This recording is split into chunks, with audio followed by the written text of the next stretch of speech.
Bismillah. Assalamualaikum warahmatullahi wabarakatuh. Innal hamdalillah nahmaduhu wa nasta'inuhu wa nastaghfiruh wa na'udzu billahi min shururi anfusina wa sayyiati a'malina. Man yahdihillahu fala mudilla lahu wa man yudlil fala hadiya lahu. Ashhadu an la ilaha illallah wahdahu la syarika lahu wa ashhadu anna Muhammadan 'abduhu wa rasuluh. يا أيها الذين آمنوا اتقوا الله حق تقاته ولا تموتن إلا وأنتم مسلمون. أما بعد فإن أصدق الحديث كتاب الله وخير الهدي هدي محمد صلى الله عليه وسلم وشر الأمور محدثاتها فإن كل محدثة بدعة وكل بدعة ضلالة وكل ضلالة في النار. معاشر المسلمين rahimani wa rahimakumullah.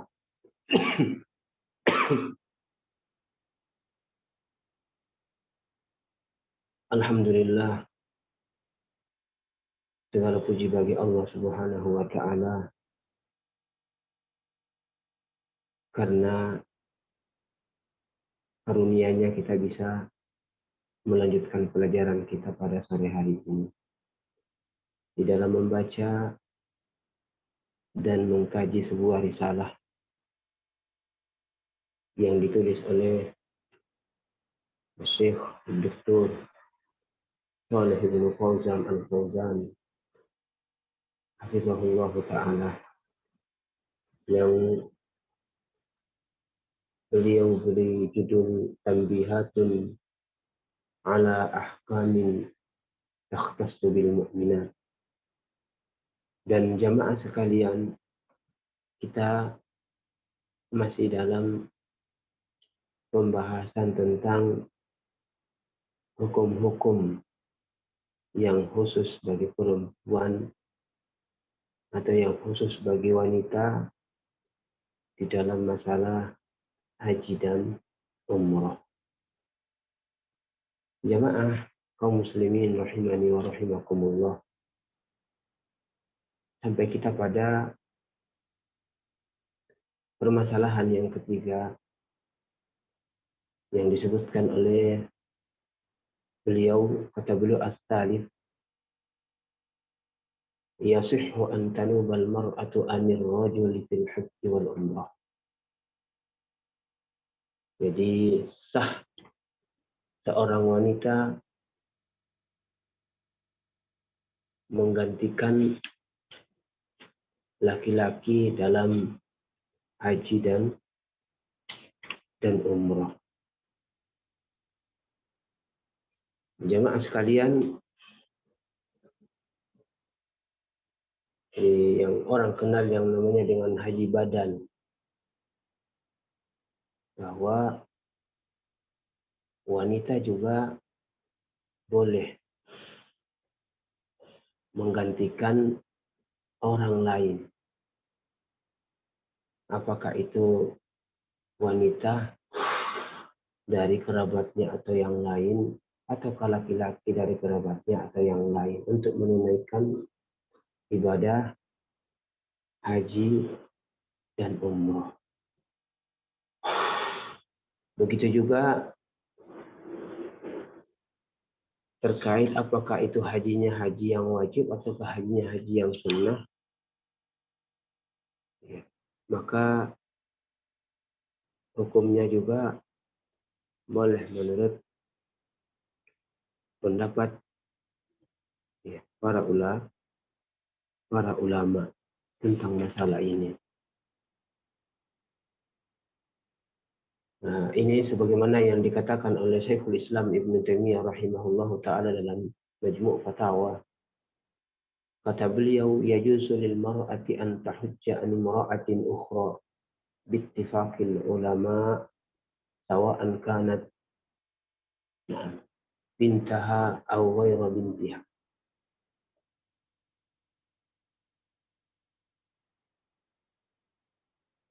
Jadi kata Syekhul Islam Ibnu Taimiyah rahimahullahu taala bahwa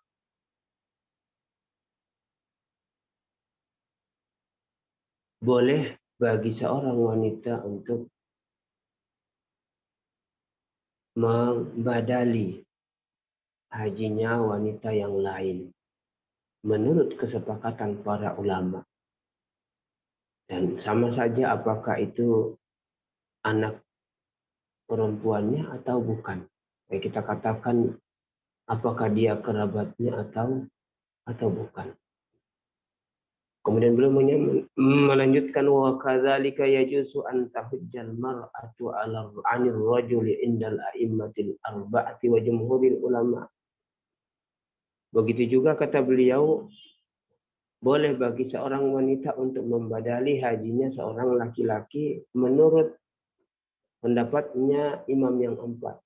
Yakni al-Imam Abu Hanifah, al-Imam Malik, al-Imam Syafi'i, al-Imam Ahmad. Begitu juga pendapatnya mayoritas para ulama. Kemudian beliau berdalil dengan hadisnya Rasulullah Shallallahu Alaihi Wasallam di mana beliau memerintahkan seorang perempuan untuk membadali hajinya ayahnya. Di dalam hadis disebutkan bahwa wanita tersebut berkata kepada Rasulullah Shallallahu Alaihi Wasallam, Ya Rasulullah, wahai Rasulullah, Inna faridatallahi fil hajji ala ibadihi adrakat abi wa huwa syaikhun kabir. Sesungguhnya kewajiban Allah dalam menunaikan haji atas hamba-hambanya ini telah sampai kepada bapakku. Sementara dia sudah tua renta. Kita ketahui orang kalau sudah tua ya tentu kekuatannya, fisiknya ya tidak mampu. Fa'amarahan Nabi sallallahu alaihi wasallam an tahujja an abiha. Maka Nabi sallallahu alaihi wasallam memerintahkan wanita tersebut untuk membadali haji bapaknya.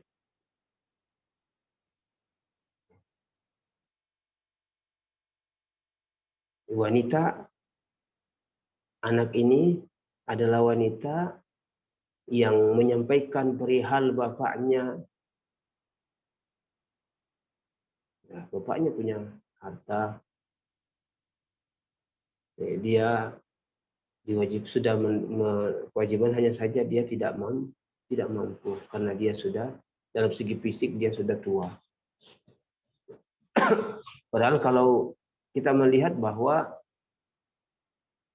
bagaimana yang dikatakan oleh para ulama bahwa padahal kalau tinjau dari segi sempurna maka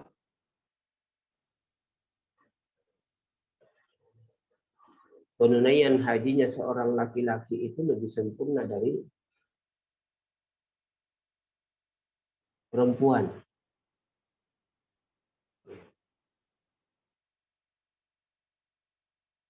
Dalam arti bahwa laki-laki nggak ada istilah haid, nggak ada istilah nifas. Jadi tidak ada hal-hal yang bisa ya menghalangi seperti wanita terhalang karena mungkin ya ada hal-hal mungkin yang bisa menunda pelaksanaan manasik haji bagi wanita karena mungkin dia haid misalnya sebelum tawaf ifadah atau sebelum sa'i yang akan kita sebutkan nanti. Nah, berdasarkan hadisnya perempuan ini yang datang kepada Rasulullah Shallallahu Alaihi Wasallam, maka jumhur ulama atau mayoritas ulama ya, berpendapat boleh bagi wanita untuk menggantikan atau membadali hajinya laki-laki, karena kasus wanita ini dan Rasulullah Shallallahu Alaihi Wasallam memerintahkan untuk membadali hajinya. Di riwayat yang lain bahwasanya wanita tersebut mengatakan kepada Nabi bahwa bapak saya itu sudah tua, sudah lansia, nggak mampu untuk duduk di atas punggung kendaraan. Ya kalau dulu pakai onta, dia nggak mampu. Maka perempuan itu mengatakan, apa ahujju anhu, apakah saya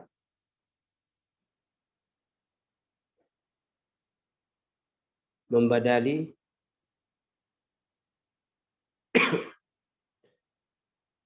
hajinya? Kata Nabi alaihi salatu wasallam, na'am, iya. Dalam riwayat yang lain, Nabi mengatakan, ara'aiti law kana ala abiki dainun akunti qadiyatahu.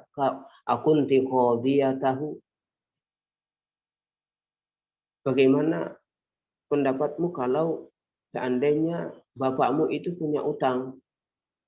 Apakah kamu akan menunaikan atau membayarkannya? Qalat na'am. Maka wanita itu mengatakan, iya, saya bayar kalau punya utang. Maka Nabi alaihi salatu wasallam menimpalinya, fadainullahi ahaqqu an yuqda. Hutang kepada Allah itu lebih berhak untuk ditunaikan. Hadis diriwayatkan oleh Al-Imam Al-Bukhari dan yang lainnya. Di kewajiban haji yang sudah berlaku pada seorang ini dihitung hutang oleh Allah Subhanahu wa taala. Ini hutang seorang hamba kepada Allah Subhanahu wa taala yang harus ditunaikan. Makanya sebagian para ulama berpendapat bahwa hatta orang yang sudah meninggal boleh untuk dibadali hajinya. Tentu dari harta yang dia tinggalkan. Ya.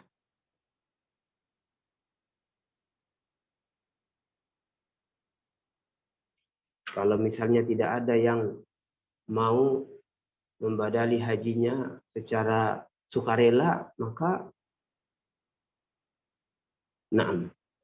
bagi ahli warisnya itu kewajiban untuk menunaikannya. Ya, sebagian ulama berpendapat bahwa sama diwasiatkan atau tidak diwasiatkan, maka setelah itu syarat terpenuhi, maka dia wajib untuk dibadali hajinya. Ya, syarat untuk dibadali hajinya. Karena firman Allah Subhanahu wa taala, min ba'di wasiyati yusi biha audain. Allah Subhanahu wa taala dalam ayat ini menjadikan hutang itu dalam bentuk umum. Dan kita sudah sebutkan tentang hadis bahwasanya Rasulullah Shallallahu Alaihi Wasallam memposisikan haji yang tidak ditunaikan oleh orang yang sudah wajib menunaikannya ini sebagai hutang yang harus ditunaikan. Ini pendapatnya Al-Imam Syafi'i, begitu juga dengan pendapatnya Al-Imam Ahmad dan yang lainnya yang menyatakan bahwa ini wajib untuk ditunaikan. Orang yang sudah meninggal dan dia memiliki atau kita katakan terpenuhi padanya syarat ya, untuk menjadi orang yang wajib menunaikan haji tapi dia keburu meninggal, maka diambilkan dari harta peninggalannya untuk biaya orang yang membadali hanya haji. Ya. Sekali lagi ini pendapat bagian para ulama, diantaranya Imam Syafi'i, begitu juga dengan Imam Ahmad dan yang lainnya. Berbeda dengan pendapatnya Al-Imam Abu Hanifah dan Al-Imam Malik. Mereka mengatakan bahwasanya tidak dibadali hajinya orang yang telah meninggal kecuali kalau dia mewasiatkan. Jadi kalau orang terus mewasiatkan kepada ahli warisnya, maka menurut Al-Imam Malik dan Al-Imam Abu Hanifah baru wajib untuk ditunaikan, dan itu diambil dari harta atau sepertiga dari hartanya. Ya, sepertiga dari hartanya.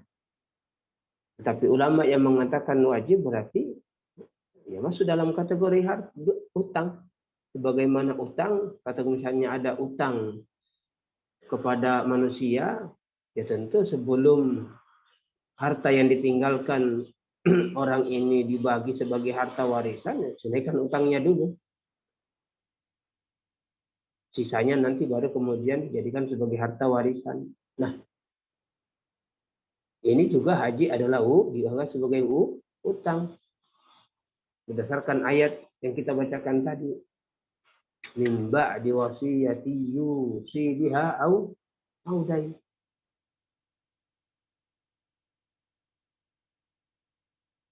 Jadi kata para ulama bahwa ini hutang masuk dalam hutang kewajiban haji yang harus ditunaikan dan diambil dari harta yang dia tinggalkan sebelum dijadikan sebagai harta warisan. Hanya saja jamaah sekalian, ada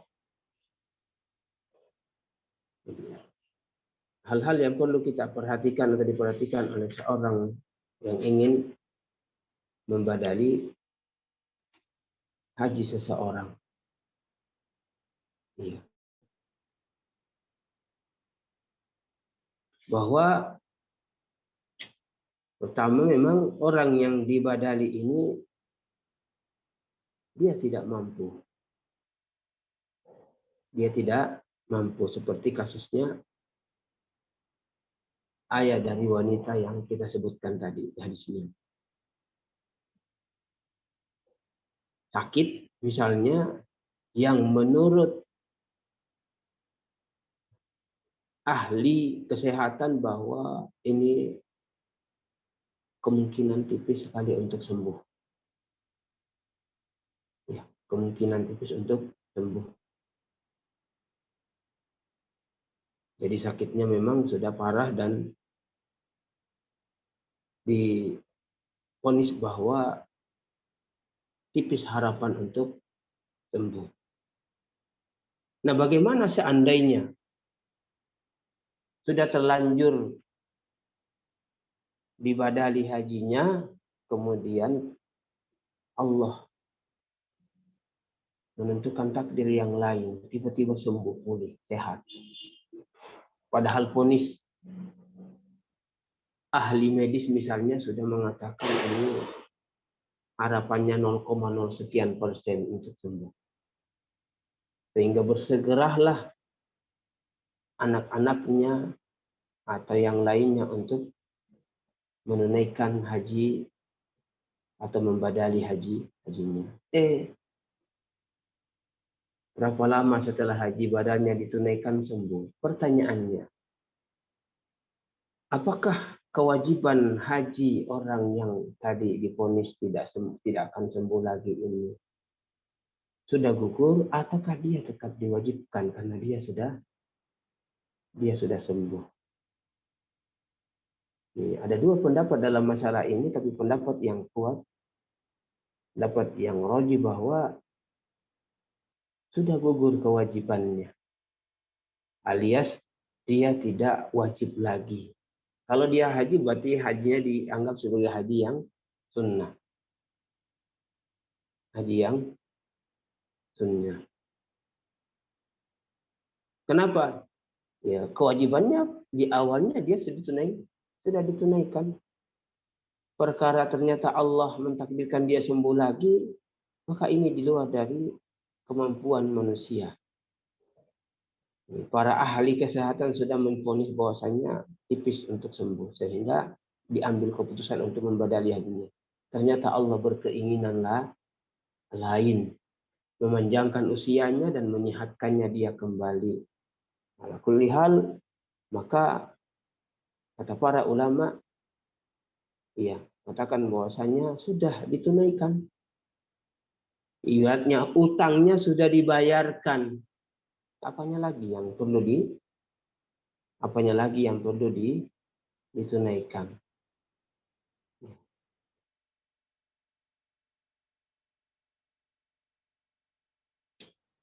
Ini pendapat yang kuat dari dua pendapat. Kata para ulama, maksudnya tidak boleh lagi untuk mengembalikan suatu kewajiban yang sudah ditunaikan.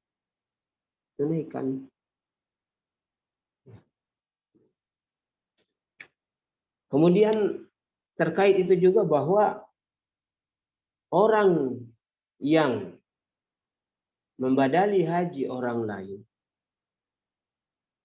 itu menurut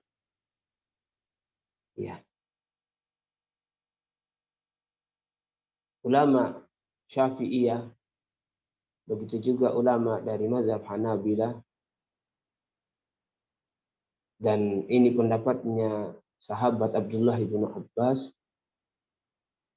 bahwasanya orang tersebut harus sudah menunaikan haji yang wajib. Harus sudah menunaikan haji yang wajib. Jadi kalau belum, maka tidak boleh. Dan ini berdasarkan hadis yang diriwayatkan oleh sahabat Abdullah bin Abbas. Beliau mengatakan bahwasanya Rasulullah Shallallahu Alaihi Wasallam mendengarkan seorang mengatakan labbaika an shibrima. Jadi orang ini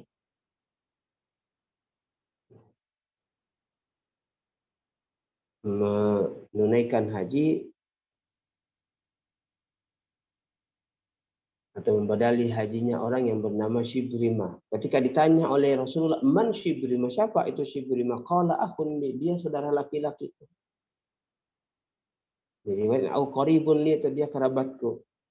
Maka Nabi mengatakan, hajasta an nafsi anta, anda sudah menunaikan haji? Maka dia mengatakan, la, belum. Maka Nabi mengatakan, hujja an nafsik, thumma hujja an shibrima.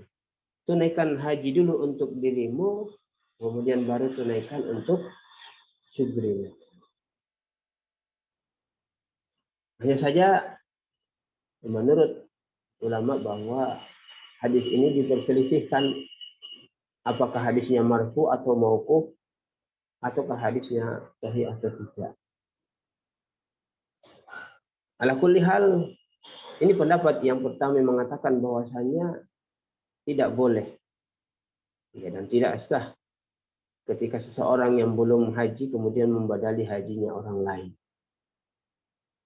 Adapun pendapatnya Al-Imam Abu Hanifah, begitu juga Imam Malik mengatakan bahwasanya mencukupi. Ini boleh bagi orang yang haji atau membadali haji orang lain meskipun dia belum haji.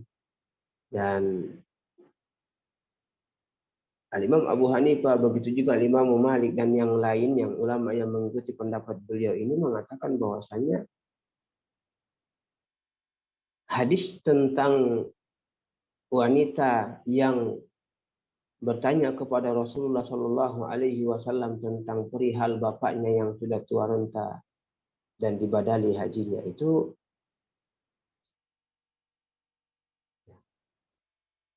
di situ tidak disebutkan apakah dia sudah haji atau belum. Ya. Jadi Rasulullah Shallallahu Alaihi Wasallam ketika memerintahkan wanita tersebut untuk membadali haji bapaknya yang sudah sepuh, Rasulullah tidak bertanya, anti sudah kamu sudah haji apa belum? Iya. Maka dari sini para ulama seperti Al-Imam Abu Hanifah, Al-Imam Malik dan yang lainnya mengatakan bahwasanya tidak adanya pertanyaan berkenaan haji, sudah haji apa belum, itu menunjukkan bahwasanya ini sesuatu yang boleh. Tetapi dijawab oleh para ulama yang memilih pendapat yang pertama bahwasanya Rasulullah Shallallahu Alaihi Wasallam tidak bertanya ya karena beliau sudah mengetahui sebelumnya bahwa perempuan tersebut sudah menunaikan haji.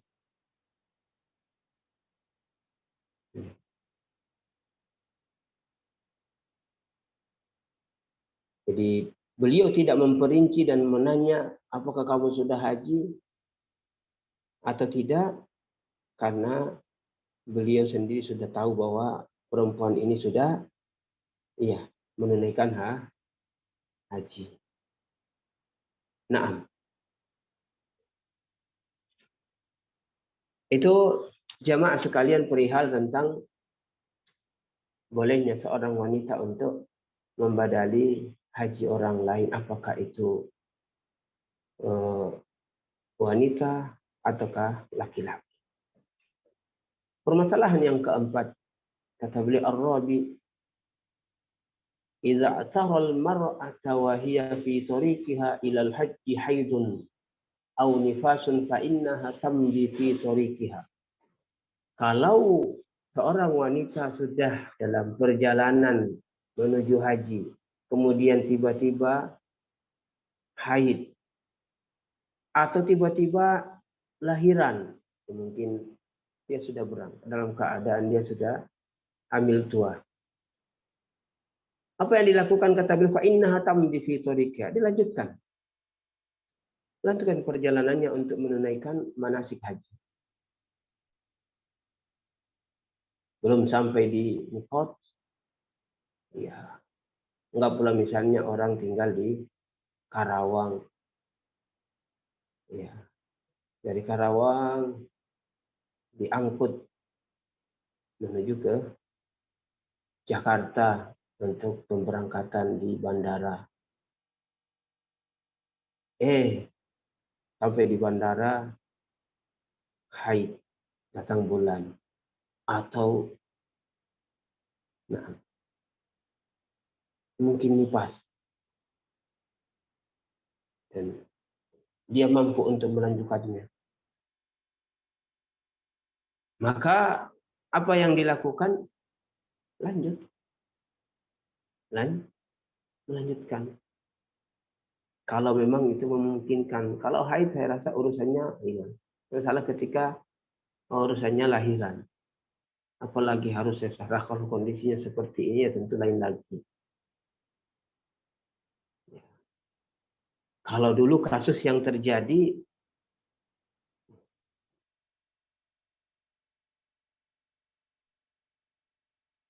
istrinya Abu Bakar melahirkan. Tapi mereka sudah ada di Makkah. Ya, mereka sudah ada di Makkah.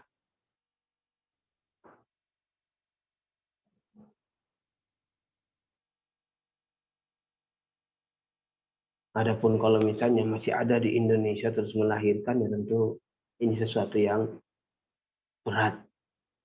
Berbeda dengan haid misalnya. Nah, kalau misalnya ada yang terjadi demikian, haid, maka dia lanjutkan. Dan kalau misalnya ternyata haidnya ini, atau misalnya nifasnya ini, lahirannya ini, terjadi setelah dia ihram.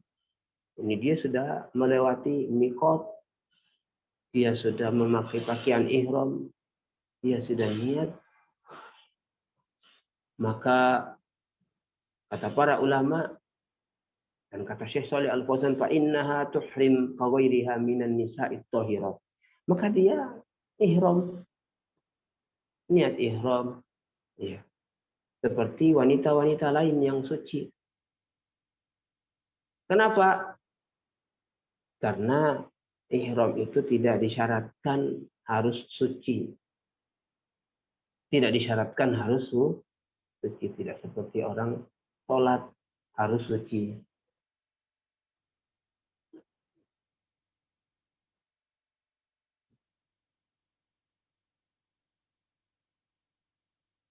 Nah, tentu hal-hal yang dianjurkan untuk dikerjakan bagi orang yang mau ihram itu ada. Dan ini perlu untuk diperhatikan. Mandi. Ya. Bagaimana yang dikatakan oleh Al-Imam Ibnu Qudamah, wa jumlatu dzalika anna al-iktisal masyru'un lin-nisa' indal ihram kama yushra'u lir-rijal, bahwasanya mandi itu disyariatkan bagi para wanita ketika mau ihram, begitu juga disyariatkan kepada para laki-laki. Dan ini wanita yang kondisinya suci. Kondisi wanita yang sedang nifas atau haid tentu lebih ditekankan. Iya, tentu lebih ditekankan. Bagaimana yang disebutkan oleh sahabat Jabir, beliau menceritakan, kata beliau, hatta ataina Zal Khulaifah, sampai kami datang sampai kepada Zal Khulaifah, yang mikotnya orang-orang yang datang dari Madinah. Fawaladat Asma bintu Umais. Asma bintu Umais, istri dari Abu Bakar ini melahirkan anaknya yang bernama Muhammad bin Abi Bakar. Fa'arsalat ila Rasulillah sallallahu alaihi wasallam, maka Asma ini mengirim utusan kepada Nabi untuk menanyakan apa yang harus dia lakukan. Ini bukan lagi haid, tapi ini pasti karena lahiran. Dia sudah sampai di miqat dan dia sudah ihram. Maka Nabi mengatakan, iktasili, mandi. Wastaghfiri bi thawbin wa ahrimi. Ihram. Disuruh mandi, disuruh menggunakan pakaian ihram. Hadis diriwayatkan Imam Muslim.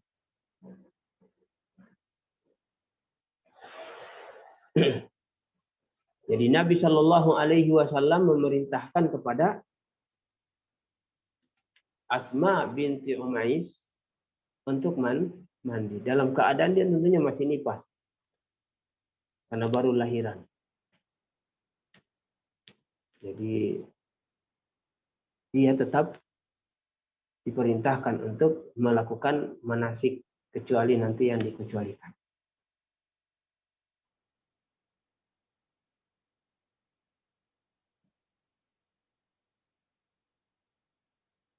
Jadi sampai pun misalnya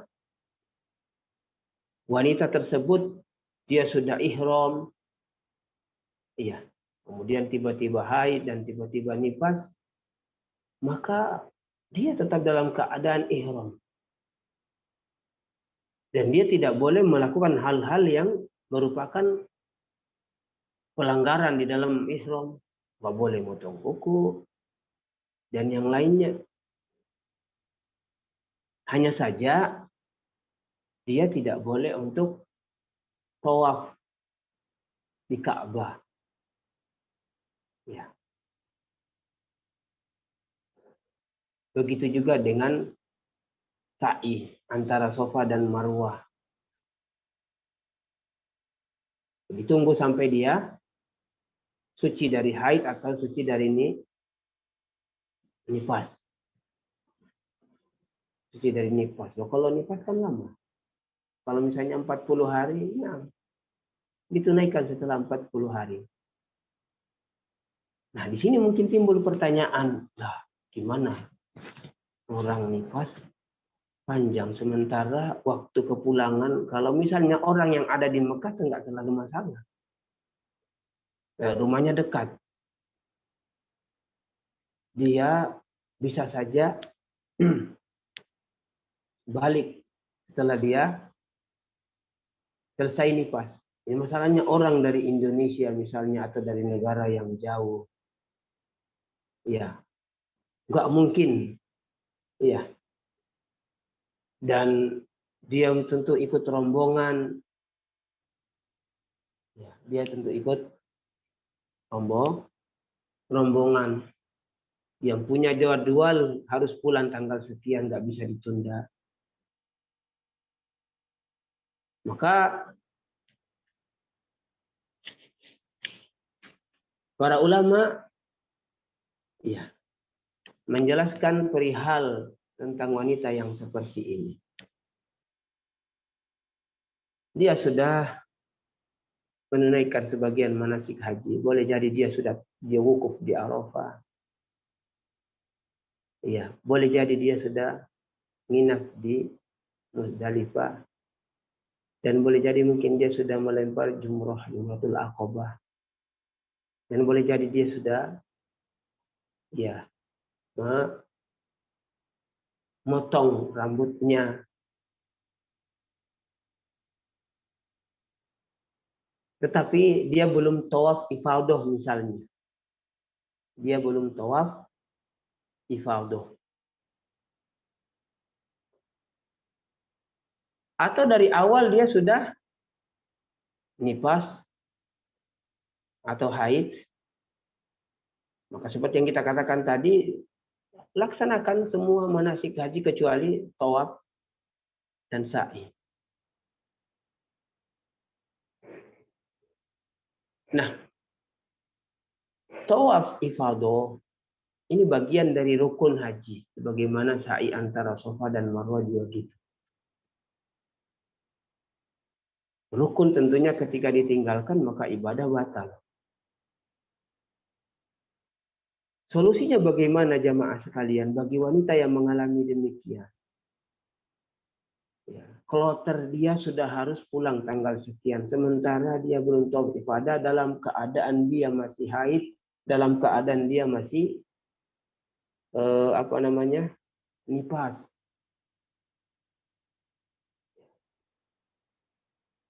Dia mau nunggu nggak mungkin, dia akan ketinggalan. Apalagi misalnya orang yang nggak punya sanak famili di Mekah sana, atau mungkin bekal juga pas-pasan. Ya kan nunggu kan harus bayar hotel lagi. Atau yang lainnya nggak ada mahram yang menemaninya. Suaminya mungkin seorang karyawan yang memang juga cutinya sudah dibatasi sampai tanggal sekian. Lewat nanti kasih SP, boleh jadi di PHK karena kelamaan. Apa yang harus dilakukan oleh wanita yang seperti sementara rukun dari lupa masih ada yang belum dikerjakan dari rukun-rukun haji. Dia belum tawaf ifadah. Maka kata para ulama,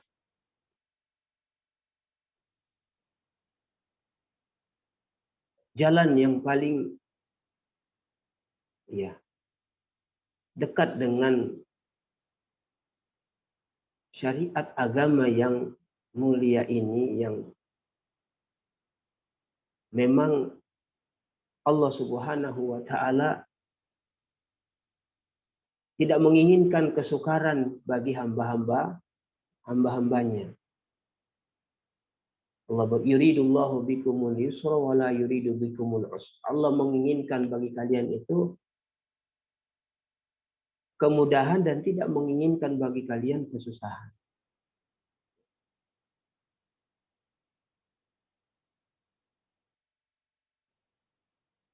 Jadi sekian banyak pendapat di kalangan para ulama, itu tadi yang mengatakan dia nunggu, tapi itu akan memungkinkan dia nunggu. Dia orang Mekah, ya, bekalnya juga cukup, dia nunggu mungkin. Tapi kalau orang dari luar yang jauh seperti dari Indonesia dan yang misalnya, maka mau menunggu tentu ya sesuatu yang sangat menyusahkan.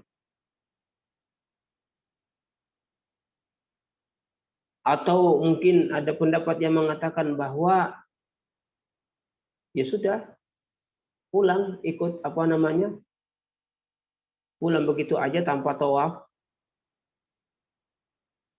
karena tawaf disyaratkan harus suci, sementara dia belum suci, pulang begitu saja. Berarti dia tetap dalam keadaan ihram sampai nanti di kampungnya dia suci. Iya, itu tadi.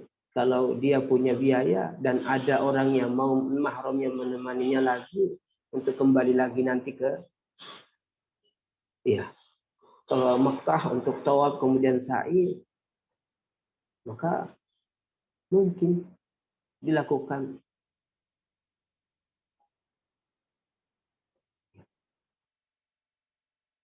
Tetapi bagaimana dengan orang-orang yang tidak bisa untuk seperti ini? Ya, dia tidak bisa, dia nggak punya biaya untuk balik lagi, tapi nggak ada lagi yang menemani dia, maka pendapat yang dipilih oleh para ulama seperti Syekhul Islam Ibnu Taimiyah mengatakan bahwa dia tawaf ifadah dalam keadaan dia haid atau nifas. Darurat. Darurat. Bagaimana lagi? Tidak ada kemungkinan yang atau tidak ada cara lain lagi. Karena cara-cara yang lain seperti mau nunggu itu semuanya tidak mampu untuk dia lakukan. Jadi kalau kita katakan kalau dia mampu untuk menunggu, seperti orang-orang misalnya yang mukim di Mekah dan sekitarnya, maka tentu ya dia wajib untuk menunggu sampai dia suci. Ya. Atau dia kembali ke rumahnya nanti setelah dia suci, tapi dia dalam keadaan ihram. Tentu larangan-larangan ihram berlaku selama dia belum menunaikan tawaf ifadah. Sampai nanti dia kembali ke Makkah menunaikan tawaf ifadah dan sa'i, maka selesai. Maka kita katakan bahwasanya kondisi darurat, para ulama mengatakan kondisi darurat, dan inilah yang cocok bagi orang yang seperti ini, yang tidak punya pilihan lain, mau nggak mau dia harus tawaf dalam keadaan dia haid atau nifas. Hanya saja perlu diperhatikan bahwa namanya orang nifas atau haid tentu ada darah yang keluar, ini perlu dijaga. Ya, entah dengan menggunakan apa dan yang lainnya supaya tidak mengotori masjid. Seperti itu fatwa para ulama dalam masalah ini. Fatwa lajnah daimah, lembaga fatwa yang ada di Saudi Arabia seperti itu, dan begitu juga yang difatwakan oleh Syekh Muhammad Ibnu Shalih Al-Utsaimin, Syekh Abdullah bin Baz rahimahullah. Mereka sepakat, dan ini pendapat yang dipilih oleh Syekhul Islam Ibnu Taimiyah, bahwa kondisi wanita tersebut tawaf apa adanya. Meskipun dia sudah masih haid atau nifas. Kondisinya darurat. Yang namanya darurat,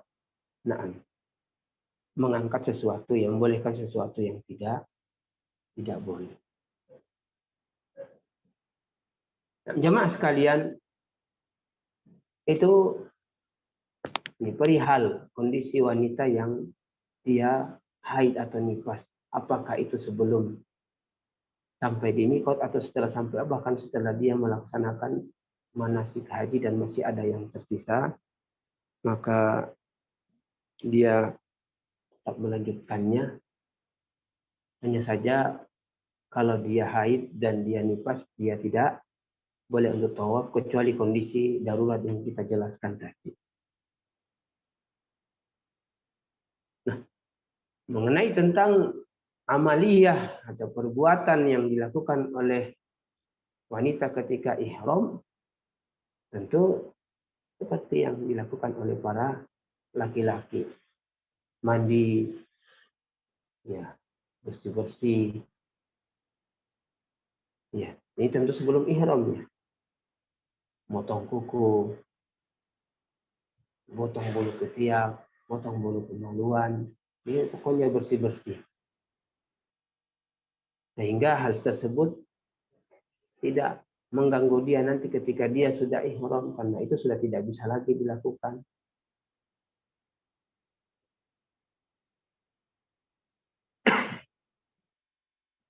Dan boleh menggunakan parfum dengan catatan bagi wanita ya, laki-laki. Menggunakan parfum itu sebelum ihram. Ya. Tentu kalau bagi wanita ya parfum yang tidak menyengat baunya. Bahkan disebutkan bahwasanya parfum yang memang kelihatan warna tetapi baunya tidak kentara. Sejenis za'faron, ya. Dan ini berdasarkan hadisnya Aisyah radhiyallahu anha, kata beliau menuturkan kunna nakhruju ma'a Rasulillah sallallahu alaihi wasallam. Dulu kami pernah keluar bersama Nabi. Ya, maksudnya keluar untuk menunaikan haji. Fanudammidu jibahana bil misk. Maka kami ya melumuri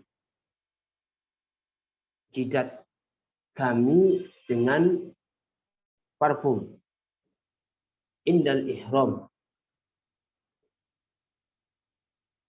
Faiza araqat ihdana sala ala wajhiha fayaraha Nabi sallallahu alaihi wasallam fala yanhana. Kalau keringatan itu ngalir di wajah. Nabi melihatnya dan Nabi tidak melarangnya. Ketika Nabi melihat sesuatu dan tidak melarangnya, maka kata para ulama bahwasanya ini menunjukkan sesuatu yang boleh. Kata Imam Syaukani, sukutuhu sallallahu alaihi wasallam yadullu alal jawaz. Li'annahu la yaskutu an alal batil. Diamnya Nabi ketika melihat perihal yang diceritakan oleh Aisyah. Ini wangian yang ditempelkan di jidat para wanita ini ketika keringatan itu ngalir ke wajah dan dilihat oleh Nabi, maka ketika Nabi tidak menegur dan tidak menyalahkan, berarti kata Al-Imam Syaukani ini menunjukkan sesuatu yang boleh. Karena Nabi tidak mungkin diam ketika melihat sebuah kebatilan.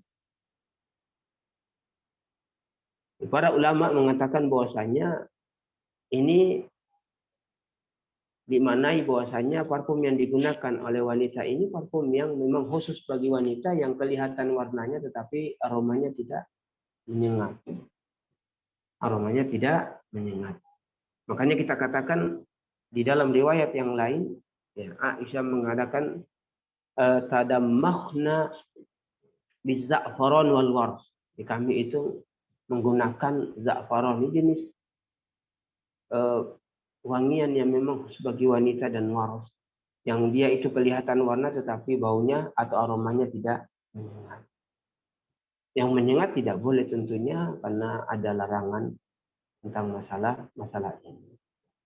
Jemaah sekalian, mungkin ini yang bisa kita sampaikan pada pertemuan sore hari ini. Waktu maghrib sudah mulai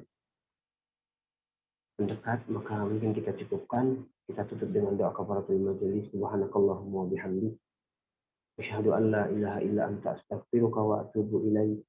Wassalamualaikum warahmatullahi wabarakatuh.